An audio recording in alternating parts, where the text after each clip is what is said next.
y'all, I don't want to jinx it, but it's Monday after work and I'm gonna start a boat project that should go against conventional boat work wisdom. So you know how we say a boat project takes 42 times longer and is 16 times more expensive than you think?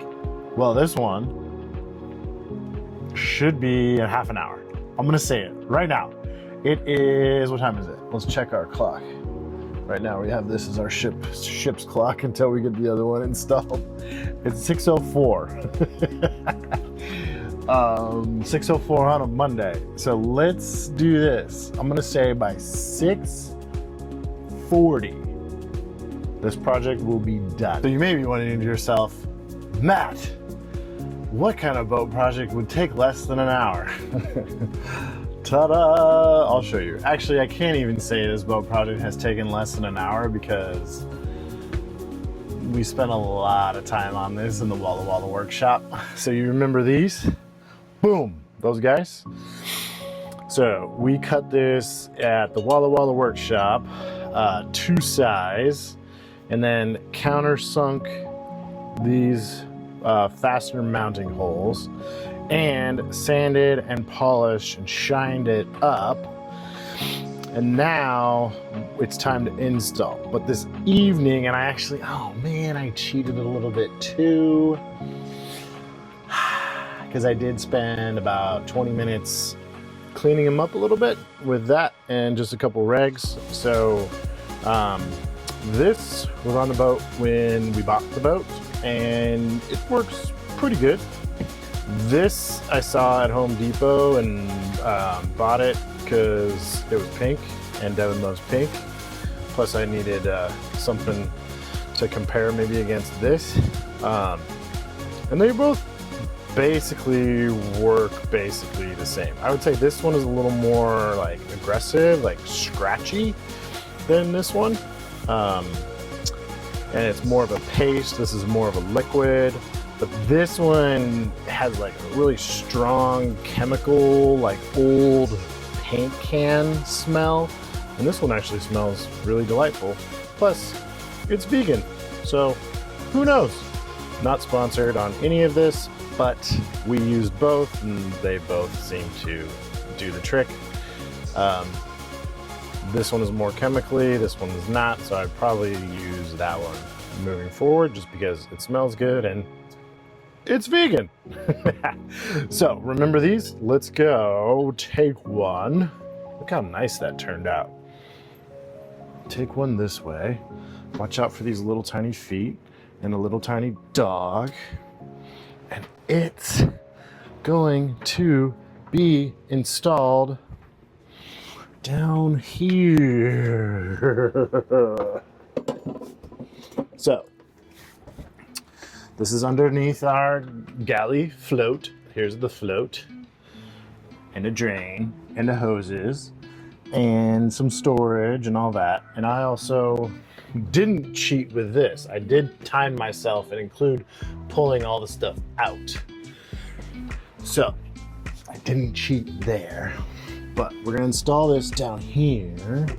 We have one that kind of goes like that along this bulkhead. There's another one that goes here, one that goes here, and then eventually we will have a foot pump for raw water and a foot pump for fresh water. So it's kind of hard to see, but you see that cutout there and this cutout right there, the vertical ones, vertical. Those are where the foot pump action lever is gonna go. So what we'll do, we got 2 smaller pieces of stainless steel to go on either side of that. So now it's just a matter of, yeah, we're going to drill our pilot holes and screw in our hardware. That's why I think this is gonna go faster than a speeding bullet. All right, so first things first, let's grab our pieces here and kind of lay them out where we want them.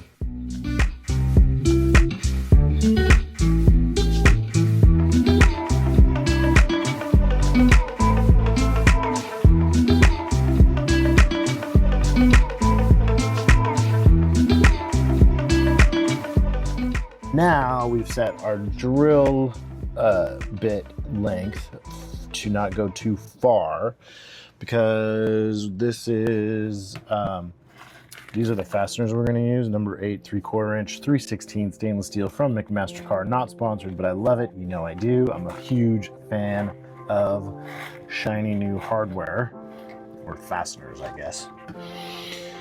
So our little guys are 3/4 inch long, and essentially our bulkhead material is also 3/4 inch.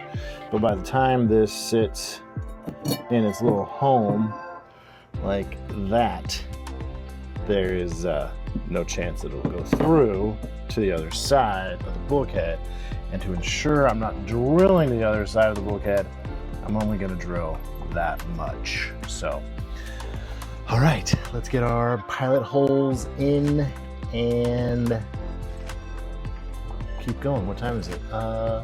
6:19.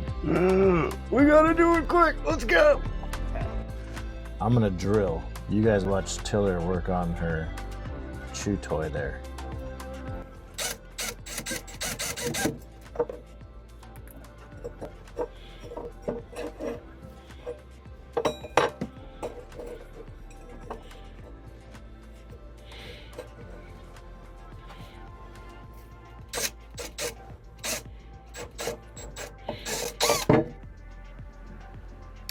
And just like that, it's 7:10. What do you think, Tiller? We're 30 minutes behind. What's your lip doing? Look how shiny your teeth are. Good job. She's been helping me this whole time. She's so cute. Oh, it's hot. And I have been working nonstop to try to get this done by 6:40, but nope, 7:10. Here we are. Got them all installed. Boom. Boom, boom, boom, boom, back there. So yeah, this one and this one, I had to add spacers below it. Yeah, what do you think, Tooks? Yeah, I had to add spacers down here because who knew the boat wasn't square? I mean, shocking. It's shocking that this boat's not square and everything's 90 degrees and level and straight. Like, I've never encountered that before with this boat. Okay, clearly I'm joking. Nothing on this boat is square or level.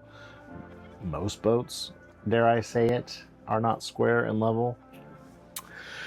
So yeah, I had to add some spacers, so that took a little bit longer. And then drilling and doing the screws behind these, the freshwater hoses and the sink drain or the float drain, that was also kind of a pain. But yeah, they're in, and knock on wood, there was no dry rot. That was another thing that I was worried about, because you know, under the float here where there's water, and I mean, it's a boat, there's water all around it. I was thinking I was gonna drill in and get some dry rot, but I didn't. What? What? Daddy's busy. What? No, that's not food. What are you doing? Okay, she clearly needs something, so I'm gonna end it here. Lessons: don't put an arbitrary time goal on your project. I mean, it's good to have time goals. And I guess 30 minutes beyond schedule is not that bad. I mean, some of these projects are 30 months beyond schedule. I don't know. But anyways, wasn't too bad. It was good to knock that out in a Monday evening. And now I'm going to get cleaned up and give this dog whatever attention she needs, have some dinner, and go to bed. Thanks all for watching, and as always, it's a yacht of love. Cheers.